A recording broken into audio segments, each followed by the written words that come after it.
talking about Ditch the Hustle, how your entrepreneurial DNA can catapult your profits. We'll be getting started in just a moment.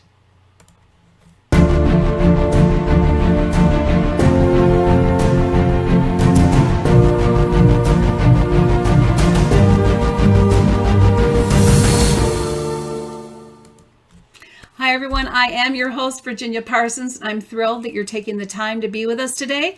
Whether you are live or here via replay, we appreciate you and that you're taking the time to learn from our very special guest, Diana Lidstone.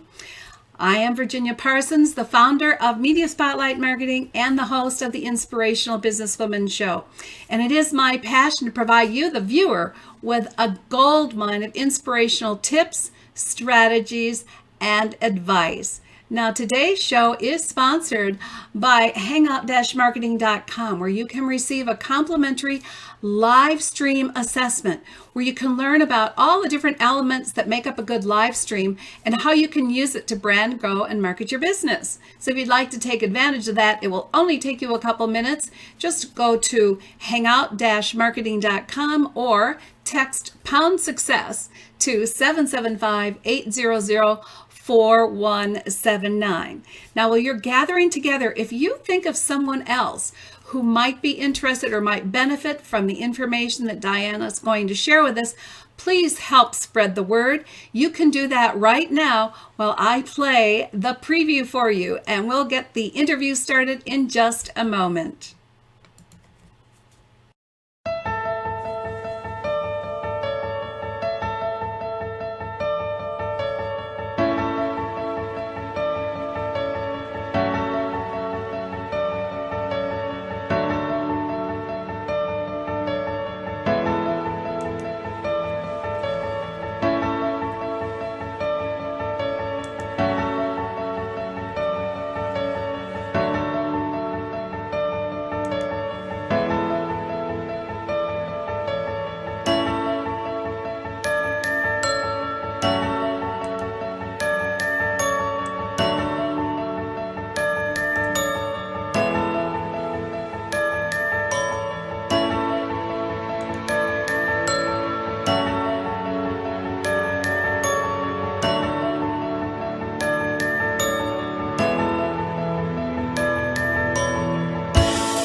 Okay, I hope that gave you a minute to help spread the word, get the word out about this great interview with Diana. So let me go ahead and introduce you to her. She is the founder of Shift Live Events, which she produces twice a year in Ottawa, Canada. She's also a growth strategist. She's a speaker. She is an author of Shift into Rich. Now, who wouldn't like to learn more about that, right? Well, the way you might get there, I think, has something to do with ditching the hustle. And Diana's going to discuss how your entrepreneurial DNA can catapult your results. So I'm looking forward to learning what entrepreneurial DNA even means. She's going to discuss 3 types of entrepreneurial activities, 2 secrets for shifting out of hustle, and finally, critical elements to ensure that your marketing actually works. So Diana, come on in and say hi to our audience. Hey, Virginia, great to see you. Thank you so much for having me today. It seems like my internet's a little wonky, but I am here, so we look forward to it. Well, wonky or not, we're going to do the best we can with the broadcast and get the information to everyone, because that's what's really important here today. And I know you've got some valuable information. So let's start with a little bit of your background and how you came to this idea of shift, and how your entrepreneurial activities went into being a strategist for entrepreneurs. So just give us a little background and maybe a defining moment that you've experienced. Well, thanks so much for asking. Like many entrepreneurs, I've been around, as they say, in the entrepreneurial world. I've been around for more than 30 years in the entrepreneurial world. And I started out years and years and years ago, back in the early 80s, serving customers from home. And while my kids were young, as many entrepreneurs, women especially, then I graduated into something, although I never said I said I would never do it, which was retail. And I spent 12 years building a retail store, standalone in the giftware industry. And actually burnt myself out. But during that time, what I noticed, I was in a very small town with my gift store, and I became very involved in the entrepreneurial community, the business association. And I saw so many people start businesses and burn themselves out or go into debt, take their family savings and go into debt, and within a few short years have to close. So after I closed my retail business, spent a few years sort of recuperating, I was still what I call a little too young to retire. And I got the entrepreneurial bug again and went off to a networking event. And I could say this was my defining moment. Bumped into a good friend of mine who had been a customer, and she too was redefining this in her life. And we went for coffee afterwards, and she said, Diana, what you really should do is teach people how to grow profitable businesses. And I went, really? People are going to pay me for that? And yeah, I know. But the funny thing was that I had not heard of the coaching industry at that time. So this would have been back in, let me see, sort of 2013. And so I started sort of researching, and as things progressed, I eventually started a coaching business, but really didn't know what a successful coaching business looked like. And it's for any of you out there who have ever started a business and you don't know what a successful one in your industry might look like, I would suggest that you go out and do some research. So anyway, I ended up actually hiring a coach from the States, and that coach showed me what a multi-million-dollar coaching business looked like. And that's when I kind of went, oh, I think I've been doing it a little wrong, or not so much that I was doing it wrong, but I could do it better.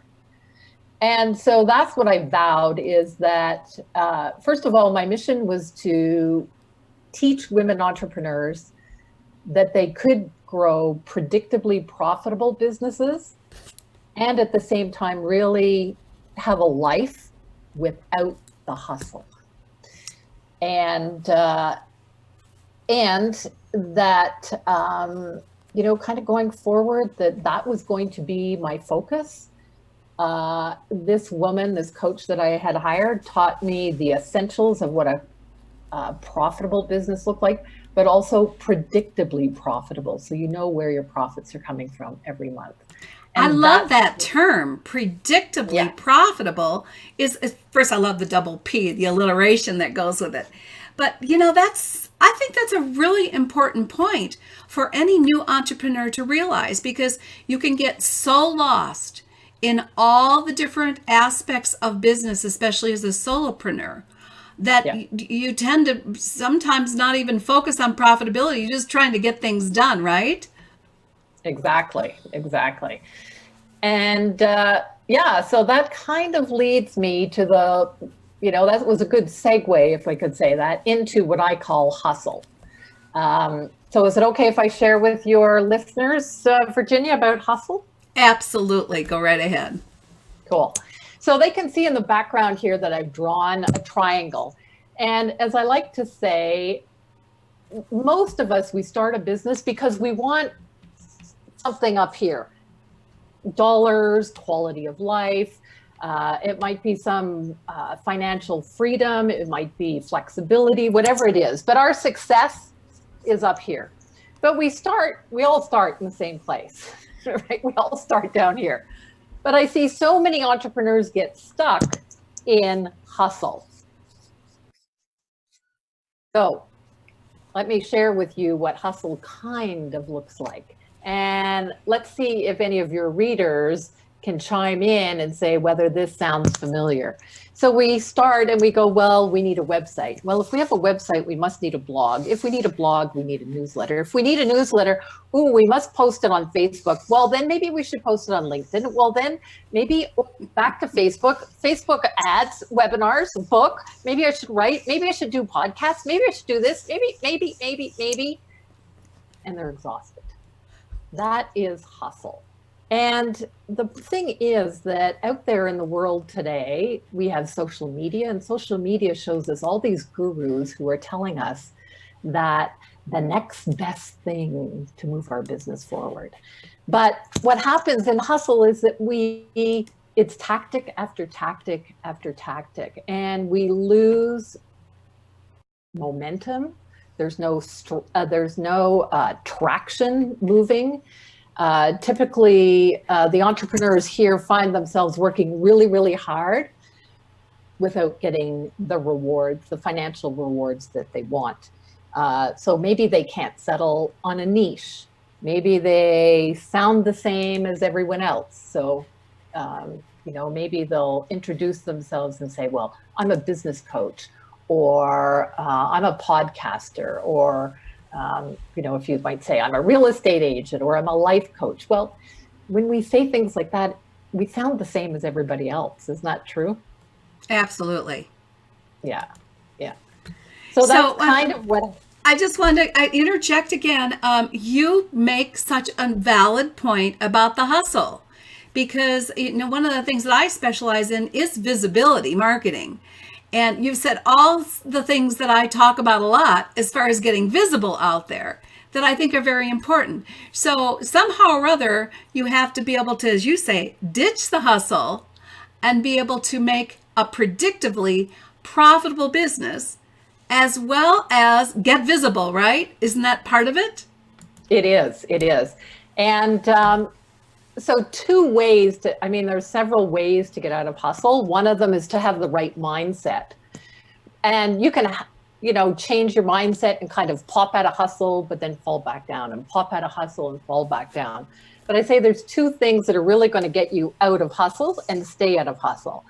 And I'm going to talk about this one first up here. And I call this CRA. And CRA actually stands for consistently the right activity for your stage of business growth. So I'm going to flip the chart here and make a little noise. And so what we have here is a thermometer, if you will, and envisage a thermometer with 4 different stages of business growth. And I'm going to talk about each of those stages, because here's the thing. You need to focus on the right activity for your stage of business growth. And I think I mentioned this to you once before, Virginia, that we talked about so many people get so overwhelmed. It's kind of like walking up to a entrepreneurial activity buffet with all these ooey gooey wonderful things that we think we should be doing. And we go, where do I start? So by knowing your stage of business growth, it helps you focus on particularly the right activity. So I'm going to share quickly these 4 stages. So number 1, here down at the bottom, I call the employee. And the reason I call it the employee is because we feel like an employee. We're doing everything in our business. Do you remember what that was like, Virginia? Oh, yeah. Exactly. We do everything from cleaning the toilets customer care, we do everything. But we really need to focus on three things. We need to focus on getting clarity. I call them the 3 C's. Clarity on your message, your offer, those types of things. We need to focus on getting some cash into our business. And we need to focus on contacts, right? When we start our business, Virginia, you and I might have said at one time that we talk about our Rolodex, right? That was our contacts. Today they talk about audience or tribe or that sort of thing. So here at this level, I say people don't have to worry about paid advertising or Facebook ads or all these fancy funnels and all those types of things. Here, you just need to keep things simple because you're building the foundation for going up. You need to really get clear on your messaging, your offer, and what is the best way for you to outreach to people. I see people wasting so much time on fancy websites like 15 pages and all those types of things, or they're worried about their tagline, or they're worried about, they spend time on their logo and the right colors. But that's not going to make you any money to invest so that you can move to the next level. That's such an important point. And I think especially your point about the website and the fancy website, so unnecessary. I've talked to a lot of entrepreneurs that honestly don't even think you need a website to start generating cash. And at the very most, they might end up using a Facebook page as their presence to begin with. And I think you make a really valid point there that we get hung up on getting all these things done rather than generating cash. So thank you for making that point really clear. Yeah, I think we do. We get distracted, joint ventures or writing a book or all these types of things. And we truly, truly don't need it here. So then I said there's stage 2. And stage 2, I call the manager. And I call it the manager because now it's time to start building a team. And you're ready to shift into manager level because you're making enough money, but you don't have time to spend it. So here it's all about how do you create leverage in your business? So it might be if you're a coach, shifting from one-on-one private coaching to group coaching. Or if you're here at stage 1, you might be networking. That's, a great sales funnel.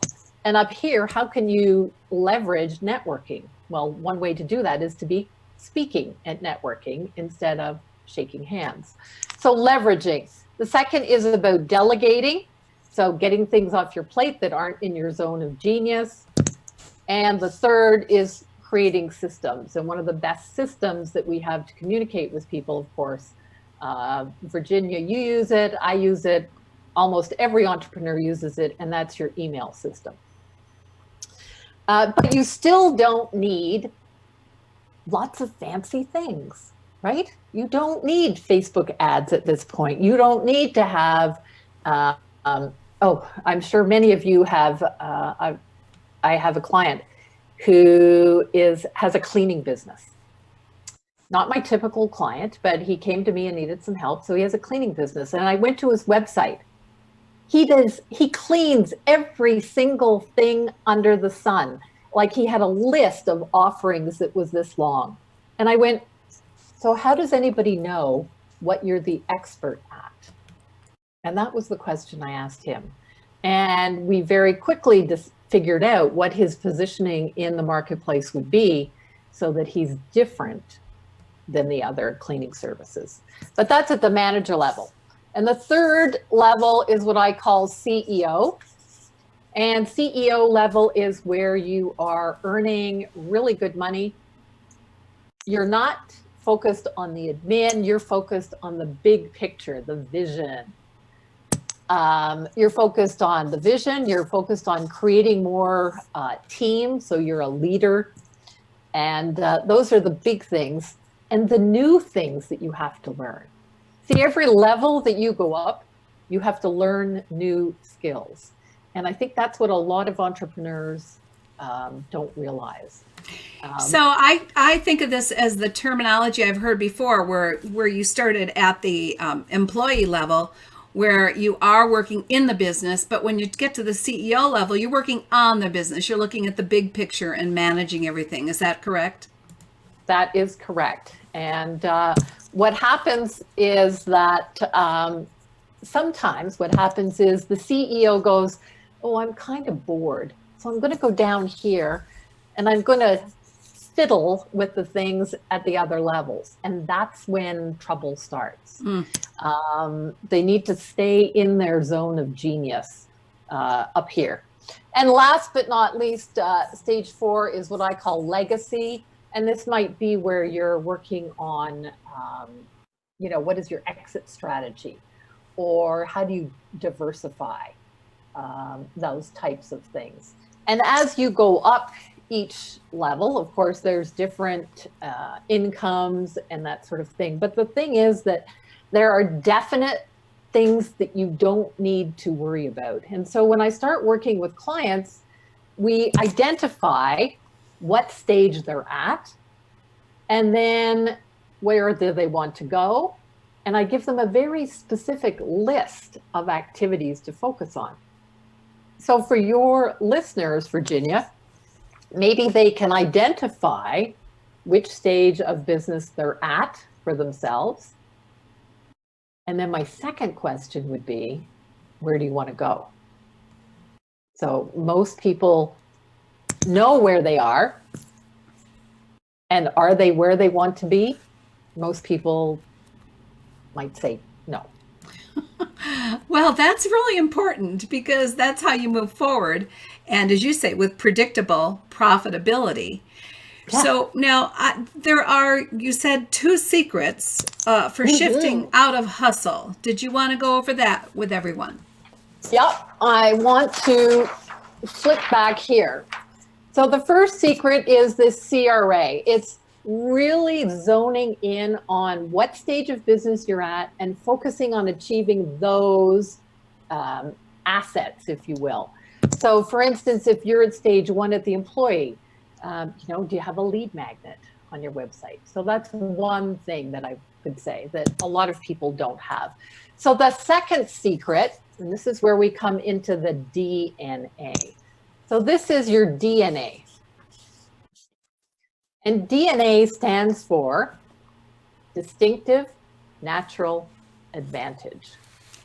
So just like everybody has unique DNA, everybody has a unique, distinctive natural advantage. And a distinctive natural advantage is made up of 3 things. So as you can see, I'm the old school flip chart lady. So the first thing is something that I call right here is your acquired mastery. And every single person has skills that they have mastered throughout their lifetime. They may have taken special courses. They may have overcome specific challenges that give them unique skills. So we see that a lot in the coaching. For instance, a health coach who has learned how to lose weight in a very specific manner and keep it off. So it might have fueled their interest in a particular certification. So acquired mastery is one. The second is what I call your demonstrated results. So what are the results that you get with your clients that your clients can attest to?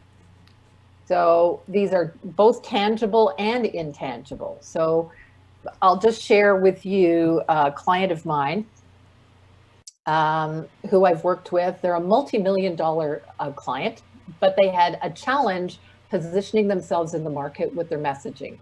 And they're heading off to a conference.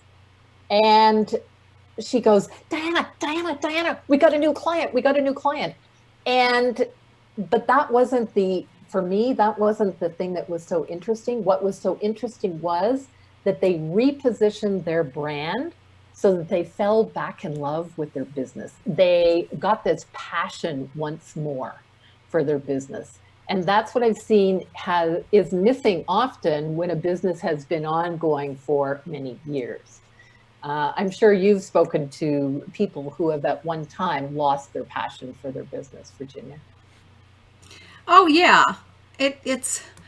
I think, and it has to do with the hustle. It has to do with feeling overwhelmed. It has to do with feeling that you're trying to wear too many hats at once and ending up not necessarily doing anything as well as you could if you could get down to the basics of what really needs to be done. Right, right. Awesome. And then the last is what I call your effortless talents. And some people call that your zone of genius, your magic. And your effortless talents are those things that perhaps your clients say you do really, really well. Perhaps your friends and colleagues will go, oh my goodness, how did you do that? You made it seem so simple. Like, Virginia, I'm watching you do this technology here today, and I'm going, wow, you made that look really, really simple. I couldn't do that. Or you might look at somebody who's a bookkeeper and you might go, well, as a bookkeeper, they make numbers look really, really simple. Well, that's not my zone of genius. And when you get all of these three things correct, and they overlap in the middle, we call that your distinctive natural advantage, and it's your expert advantage, so that it positions you very differently in the marketplace and allows you to communicate that expertise and that difference. Because it's great if you know what your expertise is, but if you can't communicate it, that's where I find a lot of entrepreneurs have trouble. So that is and I guess what I want to say about this is that one of the biggest marketing mistakes that I see is that people are trying to build a brand and position their business without considering themselves, who they are, what their core values, what they're really good at, what their effortless talents are. And so by working on this, you build a brand and you position it around who you are, your strengths, and what I'm often flabbergasted when people aren't doing that, when they aren't positioning their business around who they actually are. That's a lot about authenticity as well. I mean, when you're talking about the distinctive natural advantage, being who you are and embracing your talents and skill sets in a way that really no one else can do the way you do. And when you think of it that way, now you've really got the DNA that you're talking about. And that's why I love this whole topic and how your entrepreneurial DNA can catapult your results. So let's move into the next phase. I know you've got some great information coming for us on that regard. Yeah. So you have, here we are in hustle. And if you want to shift out of hustle, you need to know what stage of business growth you're at, or your CRA. You need to know your DNA, your distinctive natural advantage. But there's three mission critical functions that you still need. So I want to share those with you. One is, it's great to have these, but if you don't have a roadmap, a plan, a strategy, then it's kind of like putting the cart before the horse. How do you know where you're going? And, I call myself the entrepreneur's GPS. Well, a GPS, here's where you are, but you have to know where you want to go. And the roadmap is, where you want to go. The second thing you need to know is your marketing mix. And, here we are on a podcast. Well, a podcast is a marketing tactic, as are all these other things, Facebook Live, Facebook, LinkedIn, speeches, seminars, workshops, books, all these types of things.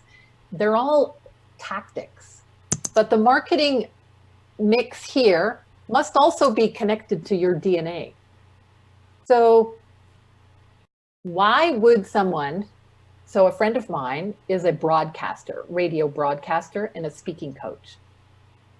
Instead of creating and worrying about copy and writing blogs, why would he do that when his DNA would say, no, he needs to focus on speaking? So he created a podcast, or vice versa. I have a client who's a copywriter, and she loves writing creative copy, loves it.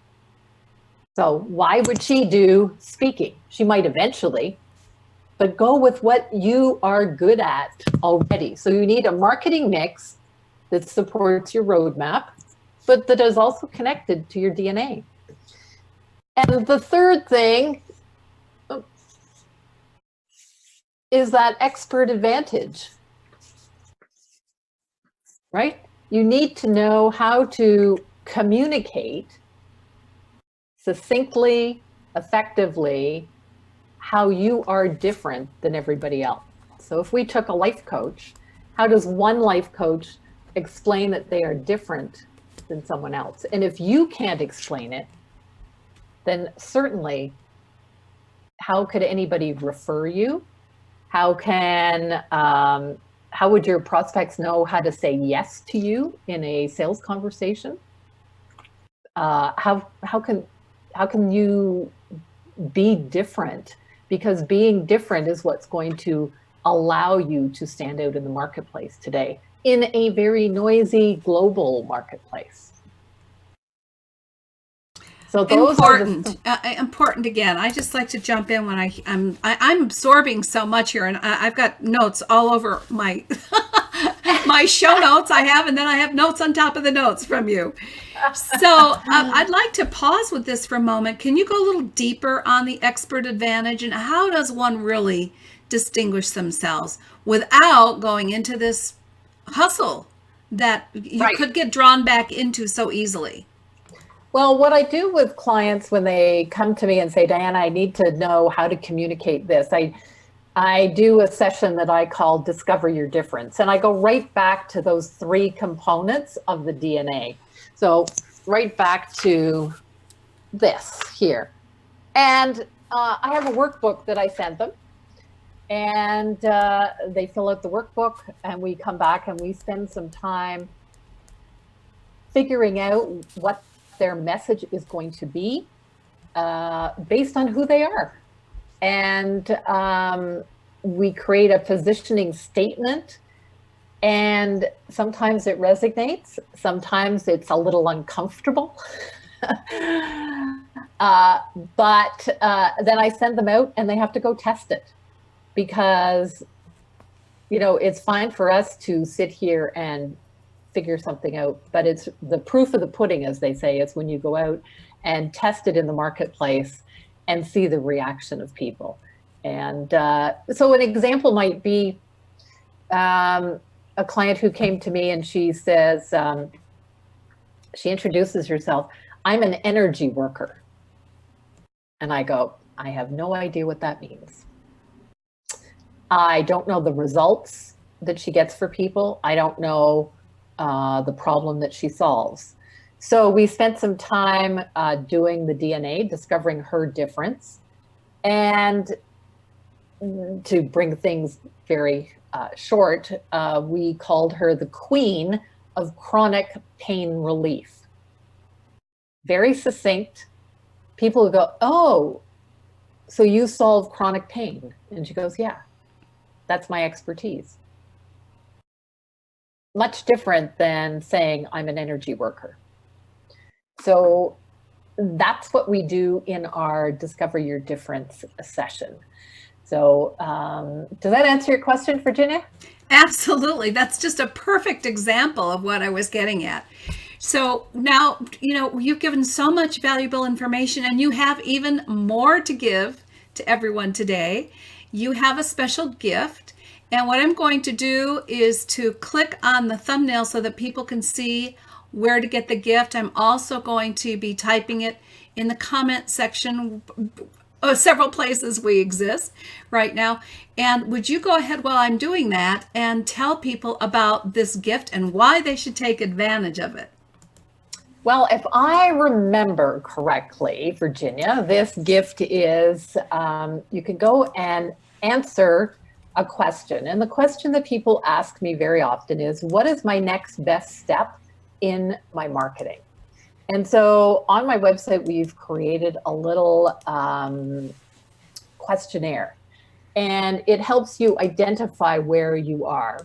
But if you would like to know what the roadmap looks like for you to shift out of hustle, then because I'm the entrepreneur's GPS and I create roadmaps for people, then that's what that is going to be. So thank you for that, Virginia.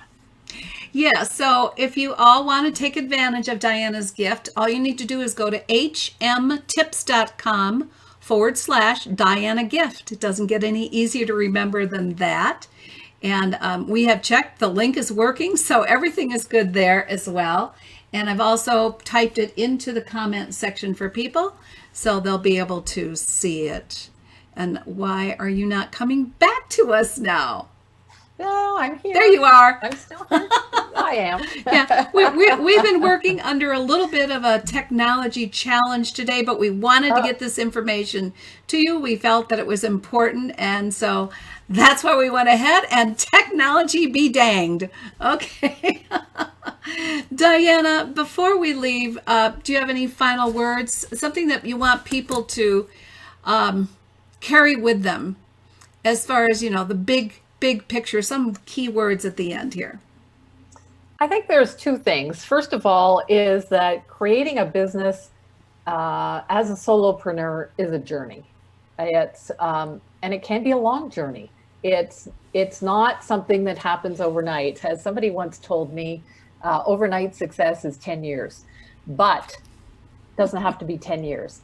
And the other thing is that has been true for me in my journey, building multiple businesses, is that every level of success that you reach in your business, like if you're getting traction and moving forward, at every level, you're going to meet a new challenge. And I call this new level, new devil. And, as you move forward, you're going to go up and you're going to go, oh, geez, I met another challenge. The thing is, if you get support in terms of a mentor, support in terms of somebody showing you how to do it without all the mistakes that perhaps you can make, it'll shorten that learning curve hugely. So yeah, new level, new devil, and success is a journey. Brilliance all around. A new level, new devil. Success is a journey, and it might take 10 years, but if you use the right kind of advice and mentorship and coach, you can certainly reduce the time frame it takes to really grow yourself from, as she said, originally being an employee mindset where you're working in your business all the way up to a CEO mindset where you are working on the business and the bigger picture. I think this information has been very valuable to our viewers, and I'm looking forward to hearing from all of you. I know that many of you are coming in on replay. We've had a few comments here today, but no questions, unfortunately. So if you want us to respond to questions, you got to put them in the comments section. Anyway, I want to thank you all for being here, and most particularly, I want to thank Diana for being here with us today, especially through a couple technology glitches when we were getting started. We appreciate you for taking the time, and I'm going to leave you with this final video thought and say thank you, everyone, and we'll see you on the next Inspirational Businesswoman Show. Bye-bye now. Thanks so much for watching today. Do you know someone who would be a great guest for our show? Or would you like to be a guest on the Inspirational Businesswoman Show? Let's shine the spotlight on your expertise. We'll share your story while offering tips, strategies, and advice to our viewers. Expert interviews are a great way to build your reputation as the go-to expert. Go to shinetips.com/IBWS to apply today. Women are waiting for your message, and I can't wait to interview you.